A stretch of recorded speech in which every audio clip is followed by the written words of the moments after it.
Congratulations! You've just been born into one of the world's most armored species. Unfortunately, nobody told you that being born as a rhinoceros is less majestic guardian of the savannah and more giant target in a world of chaos.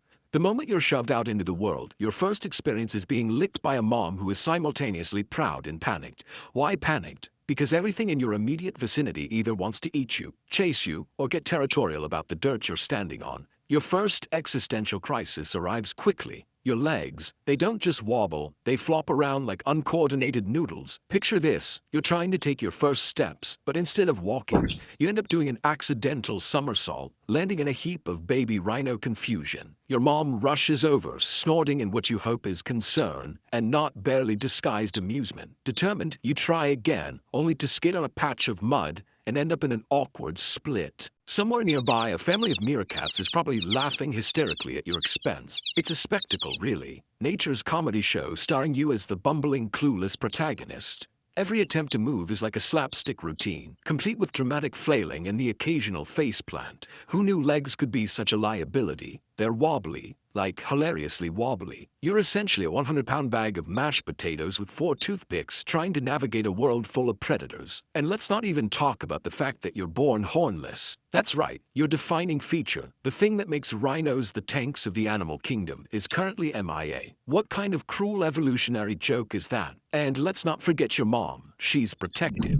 Great news. But she's also about as subtle as a freight train. Her strategy for keeping you safe involves stomping around, snorting loudly, and bulldozing through anything that looks even remotely threatening. This would be reassuring if it didn't also make you the center of attention for every curious predator within a 5-mile radius. The first few weeks of your life are a crash course in survival. Mom's got you covered, sure, but she's also teaching you some questionable habits. For example, her go-to response to any perceived threat is to charge at it first and ask questions never. This is all well and good when she's the size of a minivan.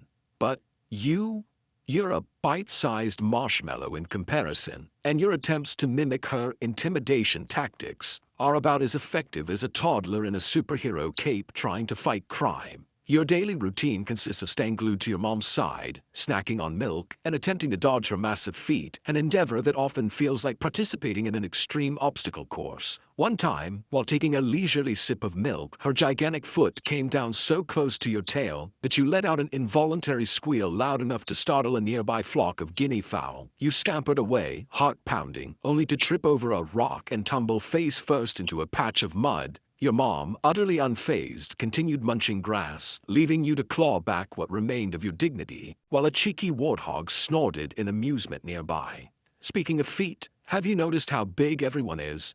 The elephants, massive. The giraffes, towering. Even the wildebeests give off "don't mess with me" energy. Meanwhile, you're waddling around, looking more like a chubby little potato with ears than a fearsome beast. And then there are the predators. Lions, hyenas, crocodiles. You name it. They're all eyeing you like you're the appetizer in their 5-course meal. Every rustle in the bushes sends your heart racing, and your mom's defense strategy often involves barreling headfirst into said bushes, leaving you alone and wide-eyed, wondering if you're next on the menu. Finally, after months of being the rhino equivalent of a rubber duck, you've got a horn. It's not much yet, more of a stub really, but it's there. And let me tell you, it's a game changer. You strut around like you're the king of the savannah, poking at bushes, trees, and the occasional unsuspecting bird. Sure, it's not intimidating anyone just yet, but it's the principle of the thing. Your newfound confidence, however, is short-lived. Adolescence as a rhino is like being in high school, but with more mud, less Wi-Fi, and infinitely more drama. Picture this.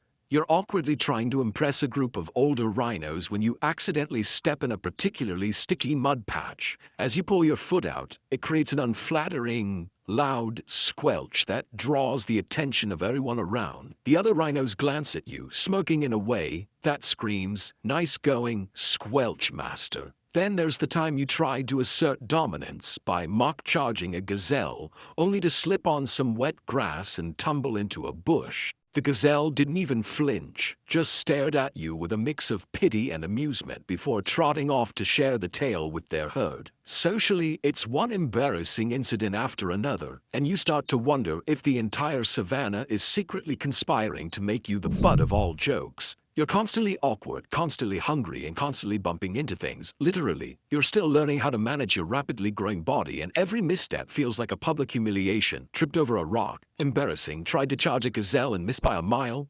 Humiliating. Got stuck in a watering hole because you underestimated how deep it was. Utterly mortifying. And don't even get me started on the social dynamics. The older rhinos, they're not impressed by your stubby horn or your "I'm tough I swear" attitude. You're the awkward new kid trying to fit in, and they're the seniors who've seen it all. Occasionally, you'll try to challenge one of them for fun, only to be immediately put in your place. Meanwhile, let's talk about your diet. It's grass. Endless grass. Imagine eating salad for breakfast, lunch, and dinner every single day. You'd think it would make you feel light and nimble, but nope, you're just a gassy lawnmower with legs. By the time you're a few years old, you've finally started to come into your own. Your horn is impressive now, the true symbol of your rhino-ness, and you've bulked up considerably. You're no longer the nervous little calf hiding behind your mom. You're a full-fledged rhino, and you're starting to explore the world on your own terms. Picture this: an elegant heron stands on one leg at the water's edge, visibly recoiling as a hefty rhino belly flops into the mud like a kid, cannonballing into a swimming pool. The heron flaps its wings in dismay, muttering, if herons could mutter, "Well, there goes my peaceful afternoon." Meanwhile, a family of baboons perched in a nearby tree starts a betting pool on how long it'll take you to get stuck. They cackle wildly when your back leg briefly refuses to cooperate, leaving you spinning in an awkward, muddy pirouette. Unfazed, you continue your wallowing session with the finesse of a rhino that knows nothing in life is better than being absolutely, gloriously filthy. There's nothing quite like rolling around in a cool, sticky puddle to protect your skin from the sun and ward off pesky insects. It's basically nature's version of a spa day, and you're absolutely living for it. Sure, it's not the most dignified look, but who cares? You're a rhinoceros, not a fashion icon. Let's not ignore the awkward encounters with other animals. Elephants, they're like the cool kids who don't even notice you. Zebras, they stare at you like you've crashed their party. And then there are the birds that use you as a mobile perch, pecking bugs off your back like you're some kind of walking buffet. It's equal parts helpful and annoying. By the time you're fully grown, you're a force to be reckoned with. Your horn is a symbol of power, your body is a tank on legs, and your confidence is sky high. You've claimed your territory, established your dominance, and settled into a comfortable routine of eating, wallowing, and occasionally charging at things for fun. But adulthood isn't without its challenges. You're constantly on guard, legs, and your confidence is who see your magnificent horn as a payday, rather than the vital body part it is. The other animals give you a wide berth, but you've learned that even the strongest have their vulnerabilities. You're not invincible, but you're as close as it gets. Still, there's something satisfying about being at the top of your game. Your horn is majestic, your mud baths are on point, and you've even mastered the art of the dramatic charge. Whether it's a curious tourist snapping photos or a rival rhino encroaching on your turf, you know how to make an impression.